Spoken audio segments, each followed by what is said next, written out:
A couple of months ago, I made a video titled reading all the Twilight books for the first time, and that has been the most viewed video on my channel thus far. On top of that, a lot of people asked me to make a video pointing out the differences between the books and the movies, and I even did a poll on my Instagram asking if people wanted to watch a Midnight Sun reading vlog or if they wanted to watch a video like this, and the results were pretty obvious. I mean, everyone pretty much wanted to watch a video like this, so here I am giving the people what they want and providing you with a video talking about the differences between the Twilight book and the Twilight movie, as well as some of the details that they failed to mention in the movie. So I think it's pretty self-explanatory. This video is going to have a lot of spoilers from the book and the movie, so if you ever plan on reading or watching the movie or the book, I highly suggest that you do that before watching this video. Also, this video is just going to be getting into the Twilight book and the movie, not the rest of the series. So if you want to see more videos like this where I talk about the rest of the books and the movies, then please let me know and I could possibly make this into a series. I've tabbed all the places where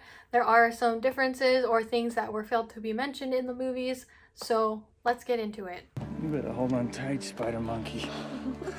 First off, I wanted to say that I think the movie sticks to a lot of the major plot points of the book. As far as like the story as a whole, like generally speaking, I think the movie does a really good job of just showing the most important parts of the book. And yeah, you know, it should do that, but there are some book to movie adaptations that don't do that. Ready Player One. But that's one thing that I really like about this movie. But there are a few things that the movie fails to mention. The first of which is Alice's story. So in the book, Alice does not know who actually made her into a vampire. She just woke up one day as a vampire and does not remember anything about her human life. And at the end of the book, James is actually the one who reveals Alice's past, and he even mentions that he's the one who killed her maker. James actually hunted Alice the same way that he hunted Bella when she was still a human, and he actually said that she smelled better than Bella.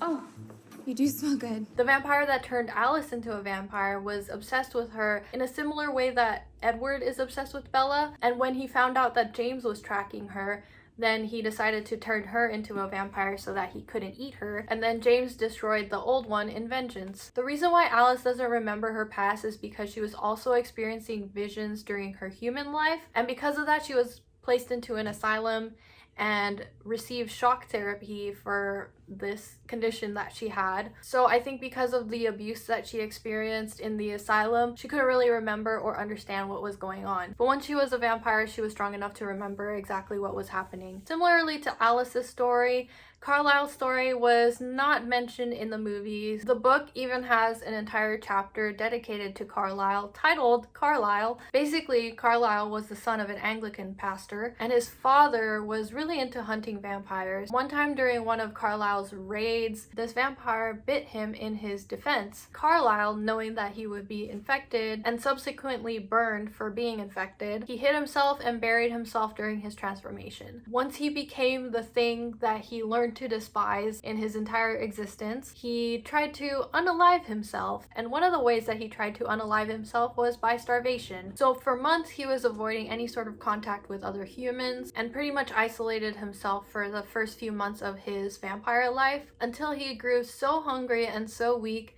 that he couldn't resist a deer passing by him in the woods. And pretty much the rest is history. The Twilight book also alludes a little bit to the Volturian here, but only to the extent of Carlisle's experiences with them. Another scene that wasn't in the film was one of Billy's confrontations of Bella. So we see throughout the movie that Billy is kind of scrutinizing Bella for hanging out with the vampires. From what I remember, he doesn't actually confront her about this situation, but in the books, Billy repeatedly tries to hang out at Bella's house. To hang out with Charlie, of course, and also to confront Bella about the whole thing that's going on. At one point, Billy actually talks to Bella about spending time with the Cullens directly, and I actually really like what Bella says in this instance. It says here in the book, "His eyes narrowed. Maybe it's none of my business, but I don't think that is such a good idea." "You're right," I agreed. "It is none of your business." And we get a little bit of Bella's sassiness in this scene. The fourth thing that I wanted to point out was Alice's option. So after the best scene in the movie, obviously the baseball scene,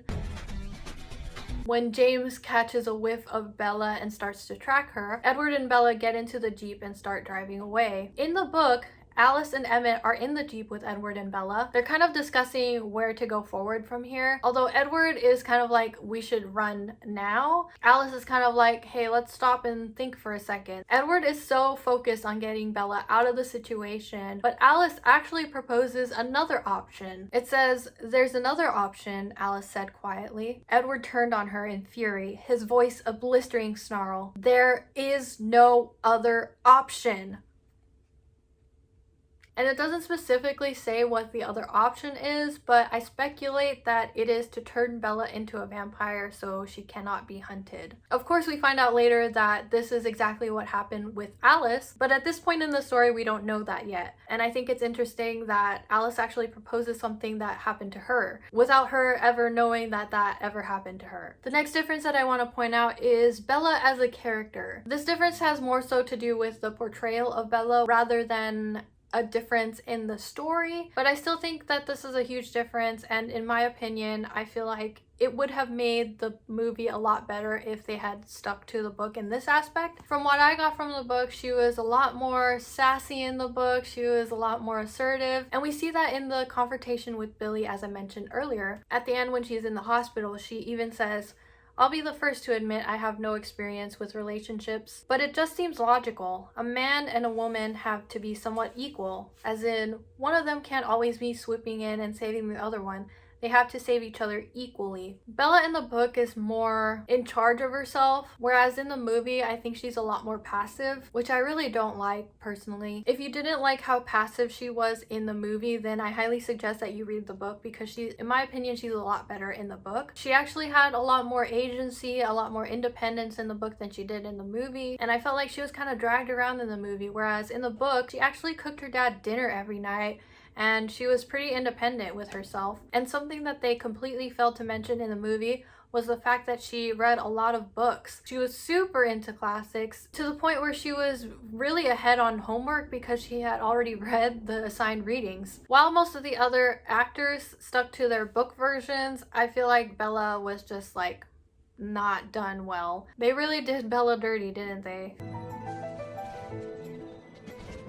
Lastly, here are some minor differences, and these are not too important to the story, but they are differences that I wanted to point out. The first is there are actually two dances in the book. The first dance that is mentioned in the book is a girl's choice dance, and Bella actually doesn't attend this dance. And the second dance that was mentioned in the book was a prom, which happened in the epilogue, and they did include that in the movie. Another minor difference, and this does not contribute to the story at all, Edward's hair is actually supposed to be a reddish brown. In the movie, his hair is kind of more of a light brown. Another difference is the ages of the actors or the characters in the movie. I understand it's hard to cast characters that will look like high schoolers but also, you know, not age.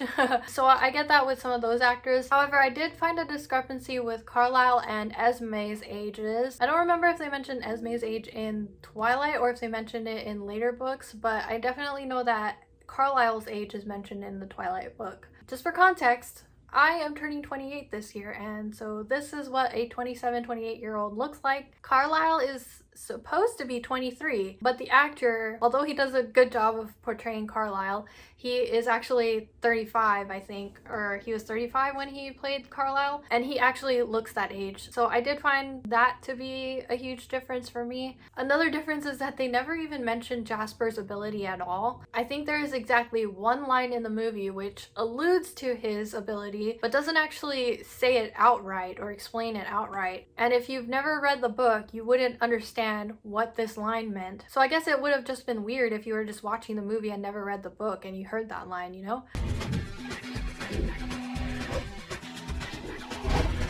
So that is it for all of the differences between the Twilight book and the movie. Like I said before, I think the movie does a really good job of sticking to the major plot points of the book, but you know, there's a lot of things that the movie just cannot include because of time, and we all know that. So I hope you enjoyed this video. I really enjoyed making it. I'm glad that I could make something that everybody would want to watch. Let me know if you have any other video suggestions, and I can certainly try and fit them in. If you really enjoyed this video, don't forget to leave a like because that helps me out so much. If you haven't watched my other videos reading all the Twilight books for the first time, then go ahead and watch that. Subscribe because I post new videos twice a week, and turn on that notification bell so you can be notified every time I upload. Thank you so much for watching, and I'll see you in my next video. Bye!